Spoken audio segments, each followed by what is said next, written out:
Hello everyone, welcome to Finite Element Method tutorial. Today we are going to use Abaqus VCCT model to try to simulate a tubular structure joint. So here's a problem statement. This is a cross section of your tubular section. So we have a thin wall tube whose thickness is 0.25 inches. And the radius is about 4 inches. The total length is about 28-30 inches. And you have a 2 inches joint here. So, and the thickness for the joint is 0.05 inches. And therefore, this bottom edges is 0.3 inches smaller than the top radius. And the joint is simulated by a softer material whose Young's modulus is 300 ksi and Poisson's ratio is 0.4. Inner pressure for the thin wall cylinder is 250 psi. And the material is made by steel. We are going to make two geometry. One is this structure with perfect bonding, and the other is a structure with 0.5 debonding at top and bottoms. So let's go to Abaqus GUI setting. So first we create the part upper half,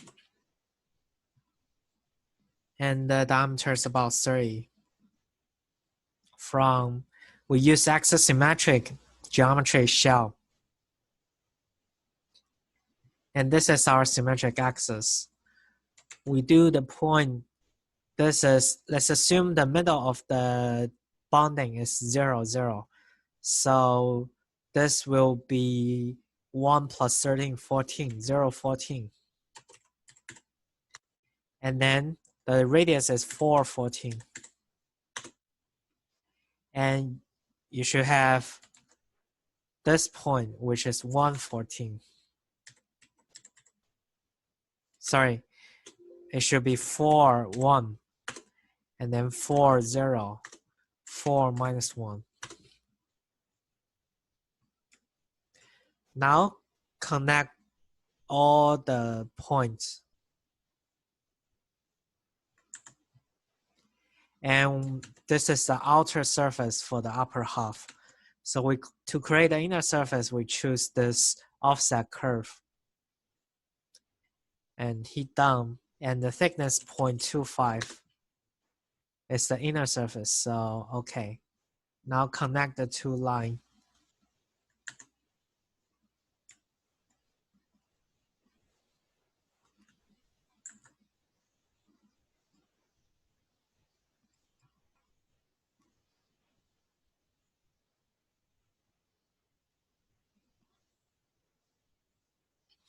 This is your upper half.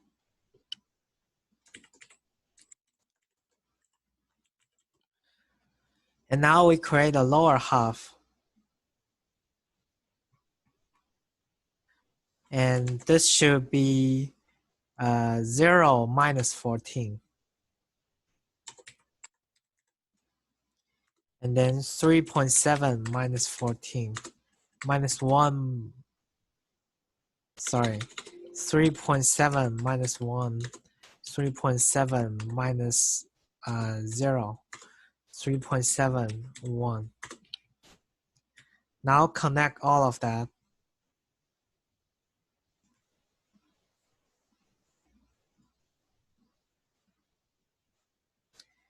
And use this towards 0.25 thickness, but we want the inner surface, so we flip it. Okay. Now connect this two.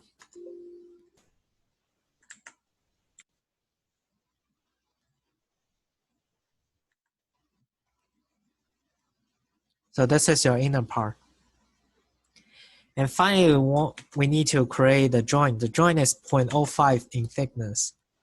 So create joints.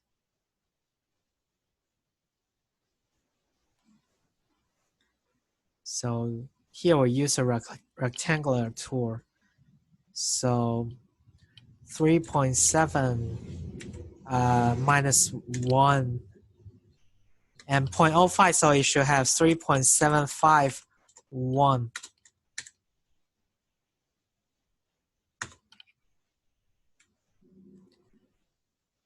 And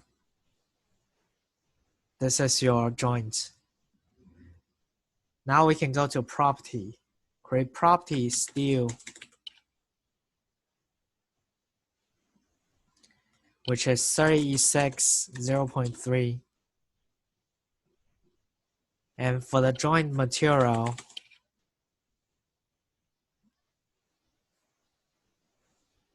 it should be 300 E3 0.4. Now create section. Since we're using axisymmetric, we're actually using solid instead of shell. Although this shape is shell, but we need to use solid. Because think about that, that's like going around this axisymmetric, the symmetric axis. And still create another section, which is a joint.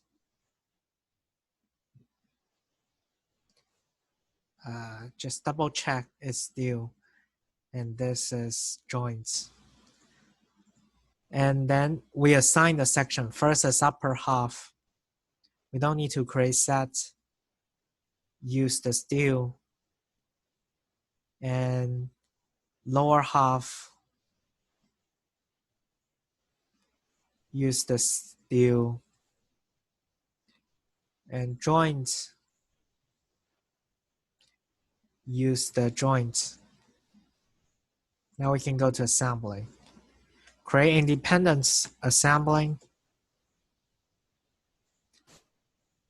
You should obtain this one. So they're joined by this joint material. So for better mesh, we are going to split that by datum axis. We select datum plane of x, z plane, so it's perpendicular to y. So 0, which is in the middle, and 1 and minus 1, which represent the end of the bounded area. We need another 0.5 and minus 0.5 for later. For later, we change the bounding condition. So to create partition, we do this. Create partition faces using datum plane. Select all faces, first datum plane, second datum plane, third one, fourth one, and fifth one. So after you're finished, you can actually hide all the datum plane. So now you can see the partition of faces. One more partition is on the on this one, because this is L shape. It's easy to have some weird L shape, weird shape. So we create a datum plane here by point and normal. So this point, this normal, and then use this to create a partition. Oh, sorry.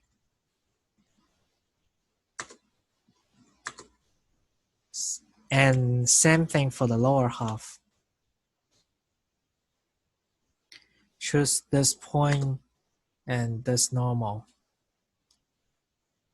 And select this one and this data plane. Now we can hide this two data plane also.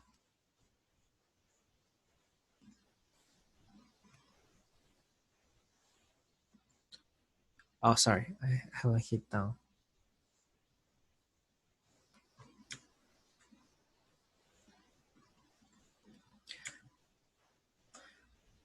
Now the second step, we can do the mesh first because that costs more time. So first select all the part, assign mesh element type, use structure for that. And now we assign a global stiffness. So this is 0.25 and we want 5 elements through thickness, which means the global element size is about 0.05. So you will clearly see that there should be 1, 2, 3, 4, 5 elements through thickness. If your Abaqus runs very slow, you can actually do 4 or 3 elements. It doesn't necessarily to be 5 elements.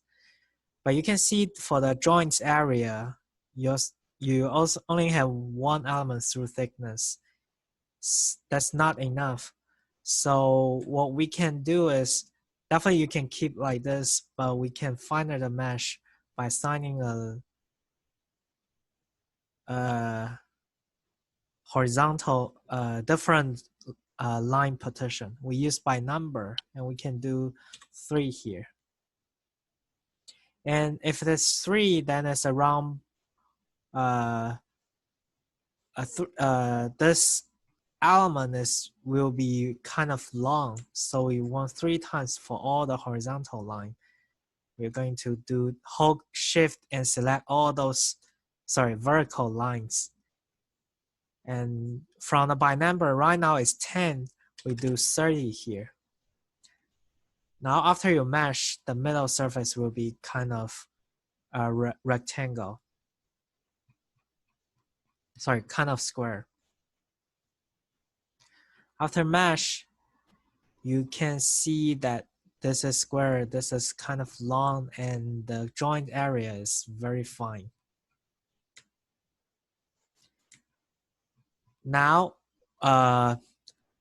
what we need to do is we need to create a set and surface because these two are overlapped with each other. It's hard to select.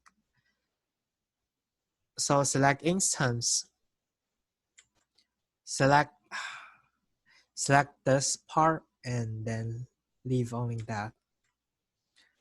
Now go back to your mesh, tools, set, create. We can go to manager.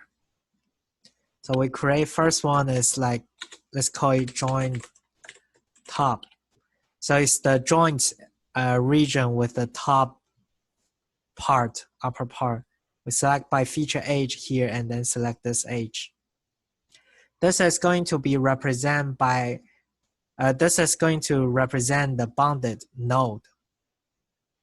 So we can also call it top bound. Then we need to create another bot bound. Select this edge and down. Remember, for the first model, it's perfectly bound, so all the nodes should be selected here. And after that, we go back to towards surface manager. We also need to select the surface. Top interface. Geometry. Select this edge, down. Bot interface. Select this edge, down. Now we can show all the geometry. The next is creating the step. It should be a static general VCCT or internal pressure.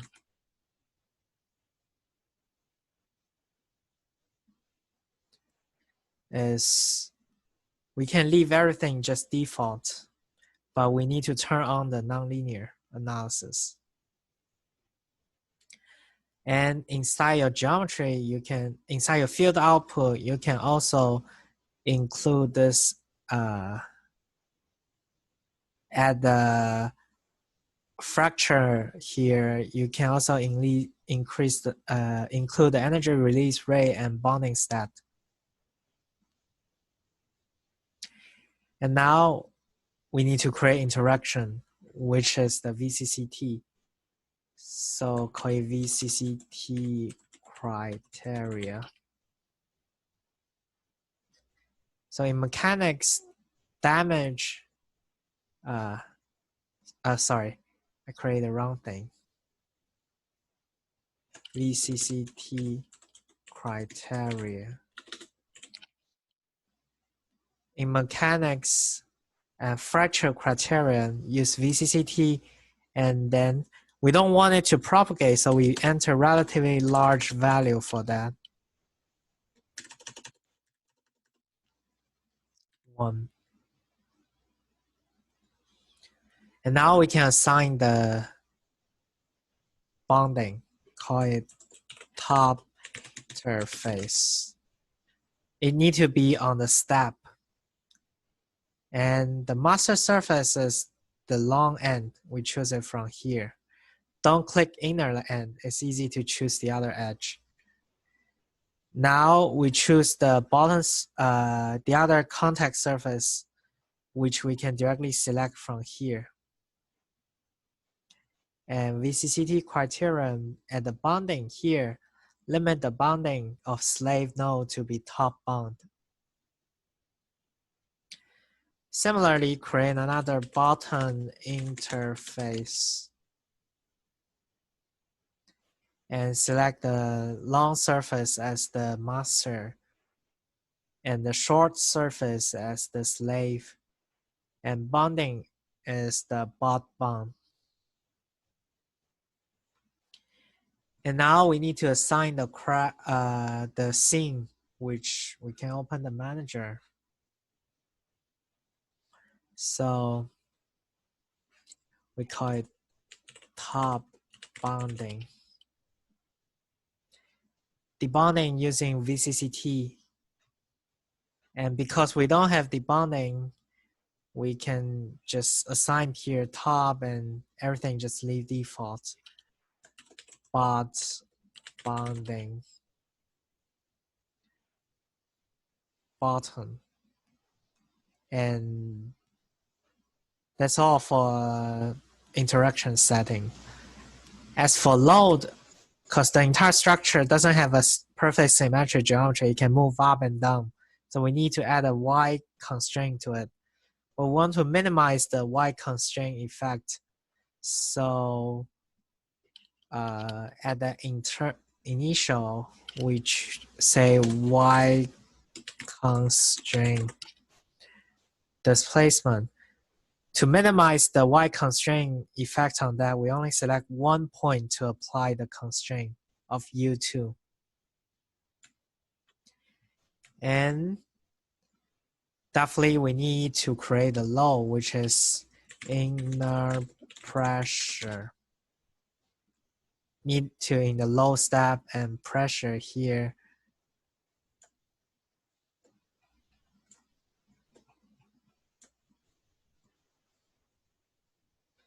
Notice that this is the long length, so you don't want to select that. Hold Control to deselect the thing, and then change it to individual.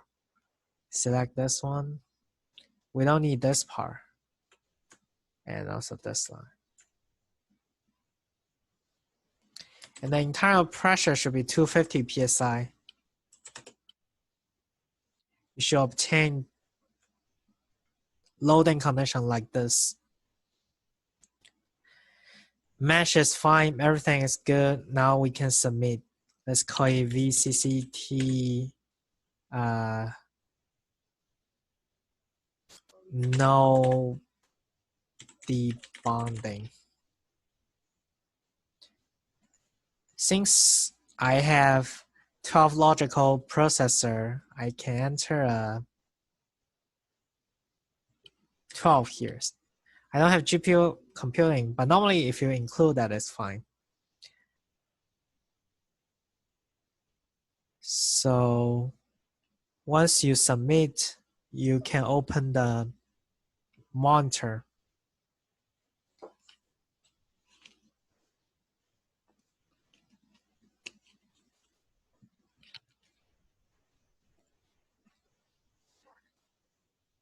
So it's generating output data files and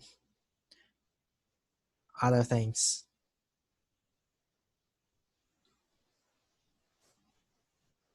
It should be pretty fast. It should not be very slow. Oh, okay. Here is the arrow. You can always check your arrow, what's written on your arrow, and see what happened to that. Here says my VCCT cannot use finite sliding surface to surface contact. So that means something wrong with my surface and surface contact. We can go back to interaction and check here.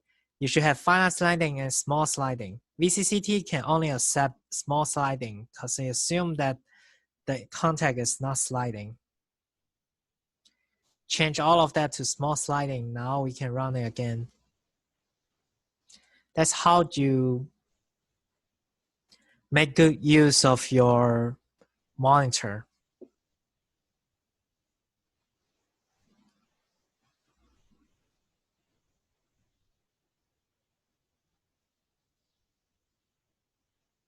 That's VCCT direction parameter.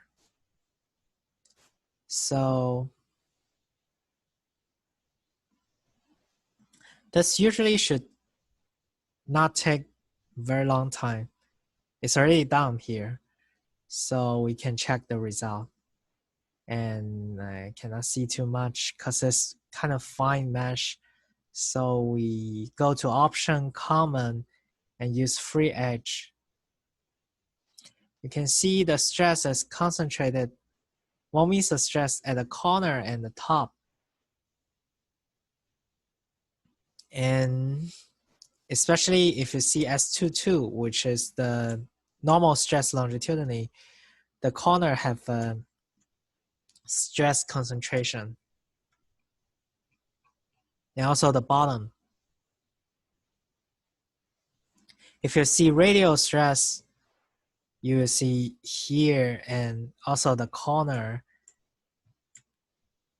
and this corner is under constraint. It has a stress concentration. If you want to see how the stress distribution inside here, you can choose color style limit, and right now it's auto compute. We can choose within 1,000 and minus 1,000. Apply here. Can kind of see how it propagates. Probably we need smaller. So do it 500 minus 500. Now you can see the crack tip. You will not crack the bonding tip. You will have the stress concentrated. And sorry, that should be XY plane. Yeah. And if you want to probe the value towards Curie and select the probe value and choose the value you want. For example, I want to see the shear stress. I choose this rectangle. It gives me 360 at a crack, and in the middle is 225, 224, 138.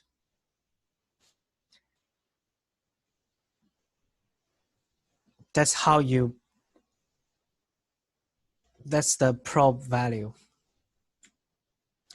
Now go back to have the second case, which we have the bonding here. The only thing you need to change is just the bonding node. So go back to your mesh and select instance. Only the joint instance show only that.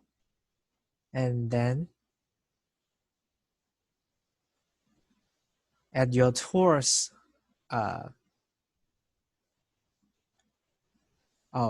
we can deselect the instead of instant, we can use cell. We deselect, or we do one by one first. So at the manager, for the top bond, now the first cell is going to be debonding. So the top bond should exclude this node. So to achieve that, you need to go to assembling, choose this cell, and then just simply remove it. Go back to a mesh, set manager, top, edit. Just click whatever to cancel the previous selection, and then choose feature edge, and then select this one. Done. If you go back, you should see that we deselect everything on this edge. Now select instant again. This go back to your assembly. This time deselect this one and go back to your mesh. Modify your bonding. Click whatever, click a random location and then select this one. If you go back, you should see that now the debonding is for the bottom surface. You exclude the bottom cell.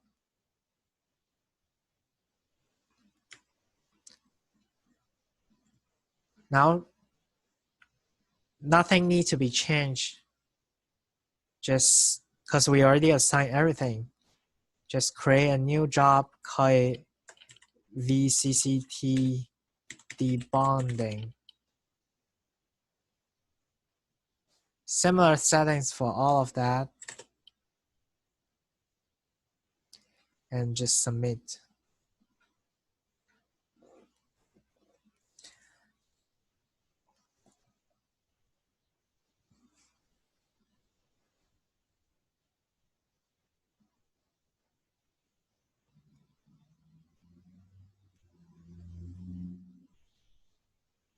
Because our load is not applied too large, I don't want the crack to propagate, so it should be pretty fast.